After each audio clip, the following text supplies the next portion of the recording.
Halo semuanya, kenalin kami dari kelompok 14. Di sini kami akan membahas terkait dua hal. Yang pertama, unsur logam tanah jarang, dan yang kedua, unsur nitrogen.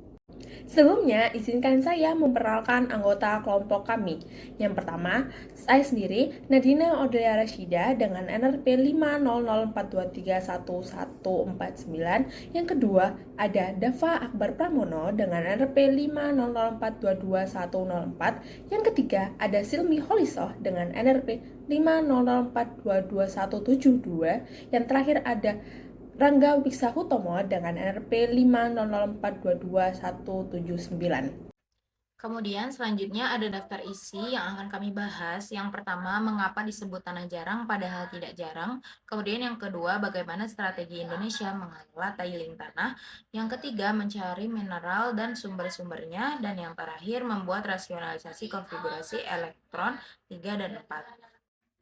Oke, selanjutnya lanjut ke pembahasan yang pertama, yaitu mengapa disebut tanah jarang padahal tidak jarang. Istilah ini berasal dari bahasa Inggris, yaitu rare earth element, yang merujuk pada 17 unsur kimia logam dalam tabel periodik termasuk lantanida seperti lantanium, neodymium, europium, serta scandium dan yttrium. Namun, nama ini muncul pada abad ke-18 hingga awal abad ke-19 pada saat ilmuwan pertama kali menemukannya dalam mineral oksida yang tergolong langka pada masa itu.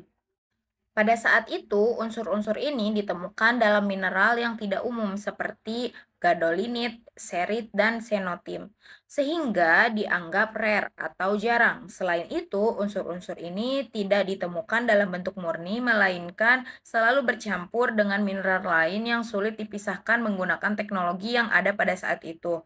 Oleh karena itu, disebut rare earth. Pada kenyataannya, unsur tanah jarang ini cukup melimpah di kerak bumi. Contohnya itu cerium, lebih banyak ditemukan daripada tembaga.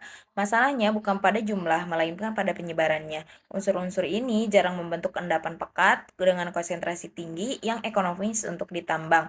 Akibatnya, proses ekstraksi dan pemurniannya menjadi sulit dan mahal sehingga tetap dianggap jarang dari sudut pandang praktis atau industri, bukan secara geologis.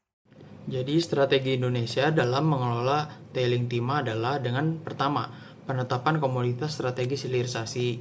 PT Timah Tbk Tins melakukan downstream timah termasuk memproses produk turunan dari timah dan byproduct seperti zirkon dan monazit untuk memperkuat nilai tambah dalam negeri.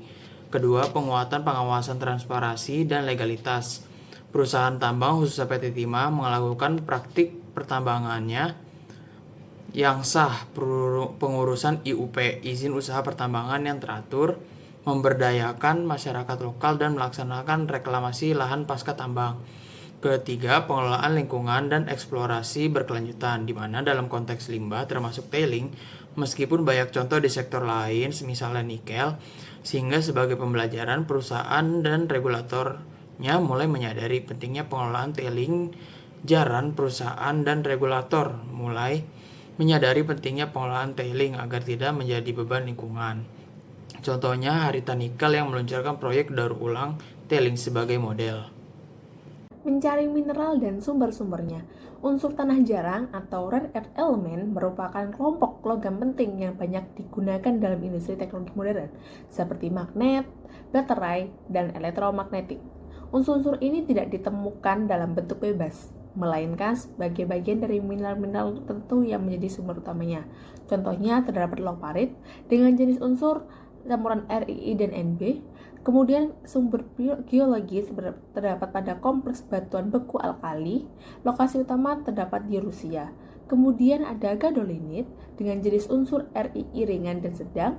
Sumber geologi pragmatic granit dengan lokasi utama Skandinavia, US. Kemudian terdapat monasit dengan jenis unsur RiE dengan sumber geologi pasir mineral berat hasil pelapukan granit dan pragmatit dengan lokasi utama India, Brazil, Australia, dan Indonesia seperti Bangka Belitung. Kemudian ada basnatit dengan jenis unsur LRII dengan sumber geologi batuan karbonatit dan pragmatit alkali dengan lokasi utama pada Tiongkok dan Mountain Pass, US. Dan terakhir terdapat xenotim dengan jenis unsur HRII dengan sumber geologi pasir mineral berat sering bersamaan dengan monasit, dan lokasi utama dapat ditemukannya terdapat di Malaysia, Indonesia, dan Australia. Berikutnya adalah bagian rasionalisasi dari konfigurasi elektron logam tanah jarang. Ini adalah konfigurasi elektron dari logam tanah jarang. Konfigurasi elektron logam tanah jarang terjadi karena adanya fenomena lantanida contraction. Fenomena ini terjadi pada subkulit 4F yang diisi secara bertahap, yang dimana membuat efek shielding terhadap orbital 5 dan 6 menjadi lemah. Maka muatan inti efektif yaitu ZeFF meningkat secara bertahap. Namun elektron-elektron valensinya tertarik lebih ke dalam sehingga ukuran atomnya menjadi relatif lebih kecil. Bisa dilihat di kiri bawah gambar terjadinya fenomena lantanida contraction. Konfigurasi dari unsur lantanida sendiri secara singkat yaitu xenon 4F N4FN 5D10 sampai 16S2 dengan N atau atomnya berkisar dari 1 hingga 14. Yang subtopik pertama yaitu analisis keekonomian nitrogen. Pada analisis keekonomian nitrogen terdapat beberapa faktor. Yang pertama, ketersediaan bahan baku. Nitrogen atau N2 sangat melimpah di alam karena menyusun kurang lebih 78% volume udara. Hal ini menjadikan bahan baku sangat murah dan berkelanjutan, hanya membutuhkan proses pemisahan udara atau air separation. Yang kedua, ada proses produksi dan biaya. Proses produksi N2 industri umumnya dilakukan melalui yang pertama, destilasi, yang kedua, pressure swing absorption atau PSA. Pada biayanya utama berasal dari konsumsi energi, yang kedua investasi peralatan, yang ketiga operasional. Faktor ketiga yaitu permintaan pasar. Permintaan nitrogen sangat tinggi dan stabil karena digunakan luas di berbagai sektor seperti industri pupuk, industri pangan, industri kimia dan petrokimia, medis, kriogenik dan elektronik dan metalurgi. Yang keempat, ada nilai tambah ekonomi. Walaupun nitrogen sebagai gas murni bernilai jual relatif rendah, nilai ekonominya meningkat signifikan saat diolah lebih lanjut, seperti N2 menjadi NH3 atau amoniak biasanya digunakan pada pupuk nitrogen, atau N2 cair menjadi aplikasi medis dan pendingin kriogenik. Poin kelima yaitu distribusi, penyimpanan, dan keselamatan. Nitrogen sendiri dapat disimpan sebagai yang pertama, gas bertekanan dalam silinder, yang kedua, cair dalam tangki kriogenik. Biaya distribusi nitrogen cair lebih tinggi, tetapi manfaatnya besar untuk industri kimia. Pada sisi keselamatan, nitrogen relatif aman karena tidak mudah terbakar dan inert. Yang terakhir ada analisis keuntungan dan keterbatasan.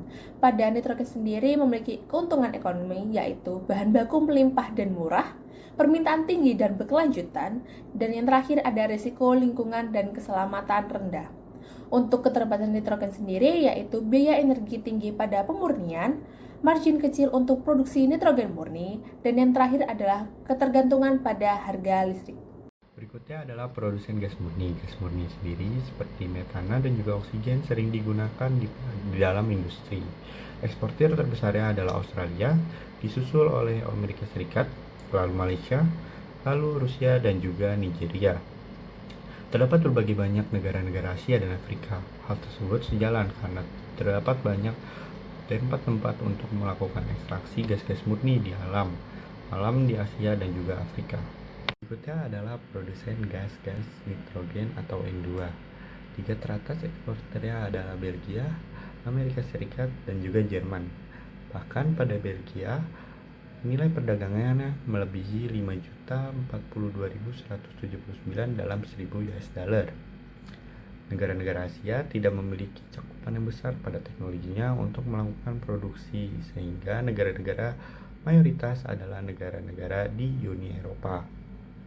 Kita adalah tabel atau grafik data yang menampilkan data-data sebelumnya. Terdapat terlihat bahwa Belgia, Jerman, dan juga Amerika Serikat adalah negara-negara eksportir terbesar gas nitrogen. Disusul Belanda, Uni Eropa, Czech Republic, Prancis, Austria, dan juga Italia. Didominasi oleh negara-negara Eropa dan tidak terdapat negara-negara Asia.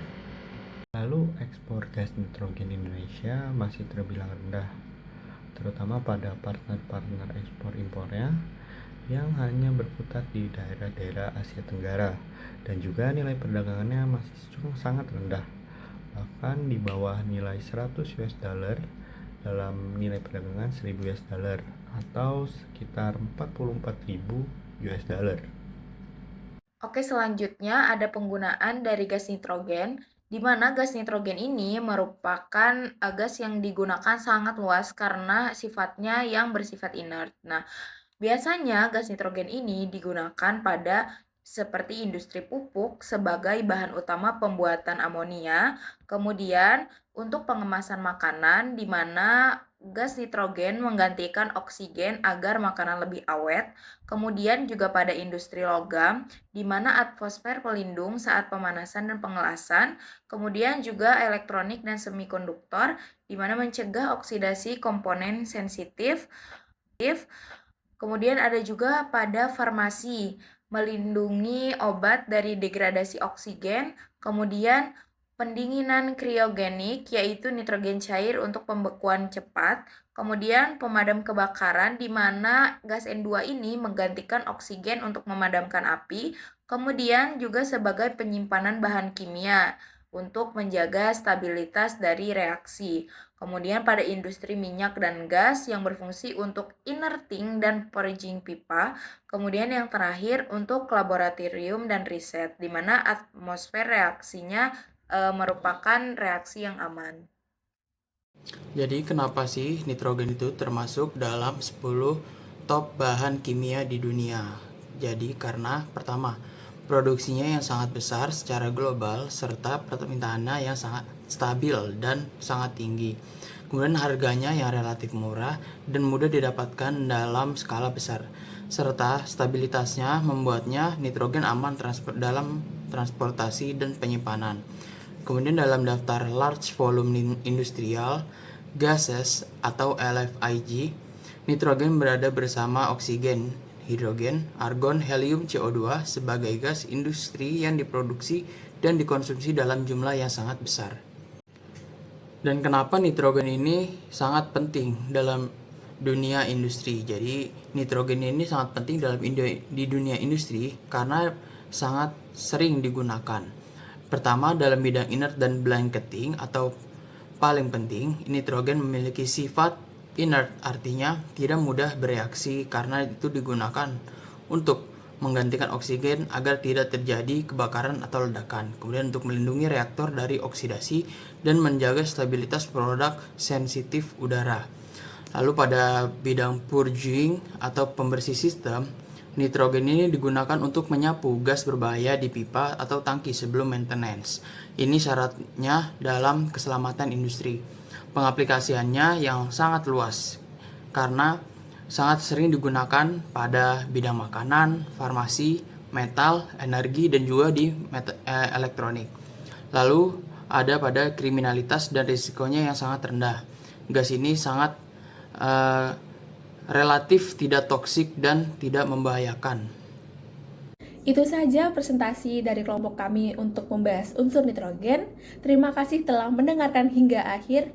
Bye-bye.